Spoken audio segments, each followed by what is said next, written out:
Welcome to Insidious Inc. There's something strange about children in horror stories. Maybe it's their small voices, their unblinking eyes, or maybe it's the things they see, things we can't. Have you ever wondered what a child is really looking at when they're staring into the dark corner of the room?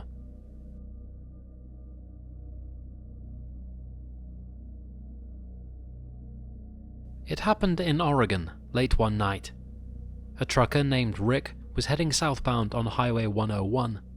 He'd driven that route for over a decade, knew every rest stop, every creepy bend, every odd stretch of forest that hugged the road like it was hiding something.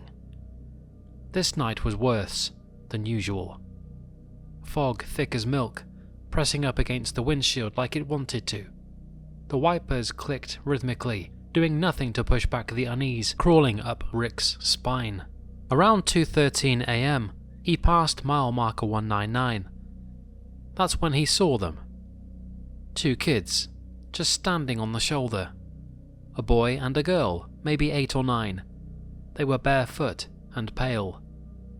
The girl had long black hair and was wearing a white dress stained at the hem, like she had walked through something wet. The boy stood slightly behind her, motionless, his eyes empty like an unplugged doll. They didn't look hurt, just out of place and also out of time. Rick slowed down automatically. You don't just leave two kids alone in the middle of nowhere, especially not at that hour. Something about them seemed off, too still, too quiet, but concern outweighed caution. He rolled his window halfway and called out, "You kids okay?" The girl stepped forward. She didn't walk, she stepped, gliding without bounce or hesitation. Her mouth opened, but the voice that followed didn't come from her. It came from behind Rick. A cold, low whisper just inches from his ear. "Don't stop." Rick's blood turned to ice. He jerked around, but nothing was there. Just the empty cab of his truck. The hair on the back of his neck stood up. He could feel eyes on him, feel breath that wasn't his own. When he turned back to the road, the kids were gone. No sound, no sign, not even a footprint in the fog-slicked gravel. He didn't hesitate this time. He slammed his foot on the gas. His tires screeched, spitting stones as the truck roared forward. It felt like something was chasing him, something just outside his mirrors. He didn't stop until a few miles down, at a diner still glowing under flickering neon. It was mostly empty, just a tired waitress wiping the counter, and an old man nursing a coffee.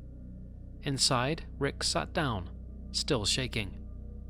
He told the waitress what happened. Her expression shifted from polite to horrified. She leaned in, lowered her voice. "You stopped near mile 199, she asked. "You're lucky."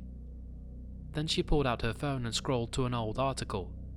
The headline read, "Mother and 2 children killed in crash off Highway 101. She explained years ago, a woman lost control of her car near that exact spot. The vehicle flipped, plunging into a ravine. No one survived. The boy and girl were thrown from the car. But since then, truckers, travelers, and night drivers, they all started reporting the same thing. 2 kids, standing by the highway, always barefoot, always silent. Some even say if you stop and open your door, they climb in, and you never make it to your destination.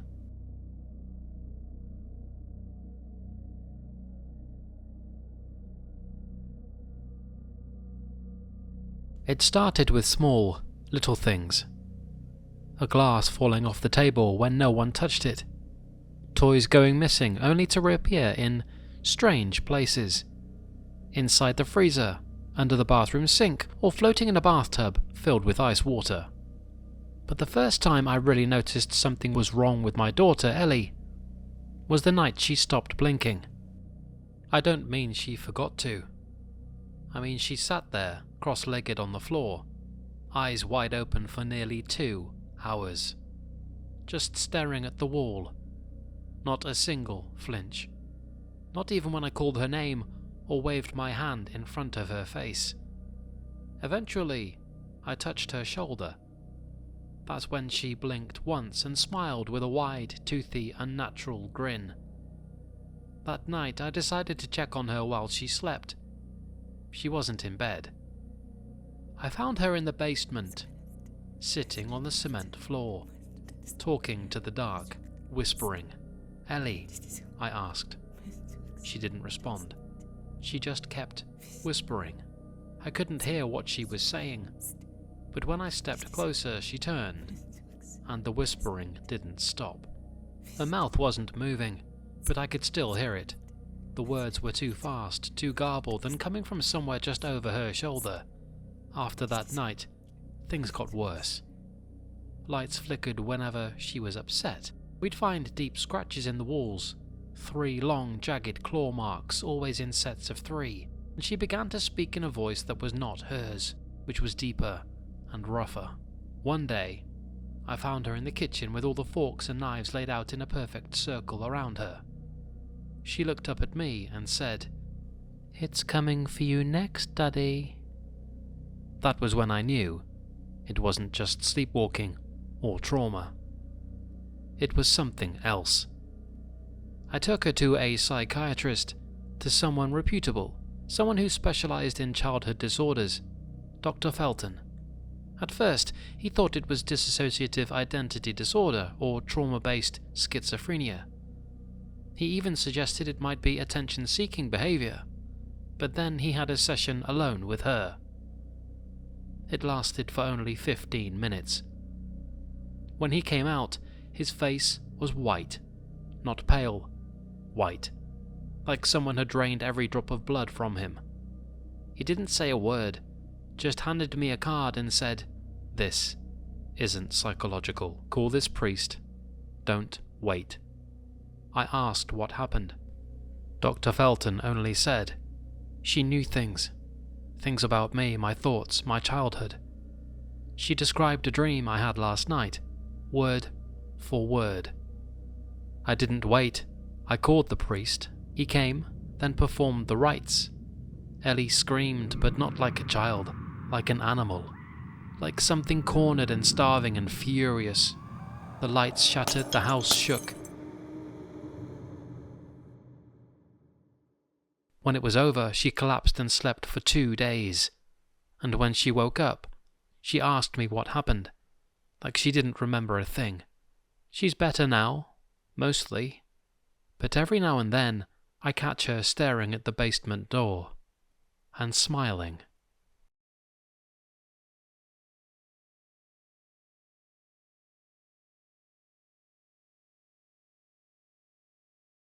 I was 7 when it happened. My family had just moved into a new house. It was cheap, old, and tucked deep into a wooded neighborhood that looked like it hadn't seen sunlight in years. I didn't mind. I liked exploring, especially the attic. It was small and dusty, with one of those pull-down ladders. My parents told me not to go up there, but I did anyway. What 7-year-old wouldn't? That's where I found the mirror. It stood at the far end of the attic, wrapped in a dirty sheet. Something about it called to me. I remember pulling the cover off and just staring. It wasn't a normal mirror. It didn't show the attic behind me, but rather it showed a different room entirely. The walls were darker. The light flickered red, and there was a reflection of me. It didn't move when I did. I should have screamed, but I didn't. I remember smiling. I remember stepping forward. And I remember the reflection stepping forward too. But just a half second too late. That's when something crawled into me. The rest is a blur. I remember days passing like seconds. Hours of missing time. Moments where I'd wake up standing outside in the rain or in my parents' room, staring at them while they slept. My parents say I stopped speaking for nearly 3 weeks. I drew things instead. Violent, disturbing things. People without faces. Hands reaching from mirrors. my family burning, my eyes bleeding. One night, my mum said she found me in front of the mirror again, talking to it and whispering, but she said the creepiest part wasn't what I said. It was what whispered back. A voice, she swears, sounded like me but was older, colder and full of hate. They smashed the mirror the next day, burned it, and buried what was left. And whatever had crawled into me, it left. But sometimes I still wake up, and the reflection in my bathroom mirror doesn't blink when I do. Some kids grow out of their nightmares while others grow up with them. But what if the monsters they saw were never imaginary, but it was also real? Thanks for watching Insidious Inc. Don't forget to like, subscribe, and share with someone who sleeps with the lights on. We'll see you in the next one.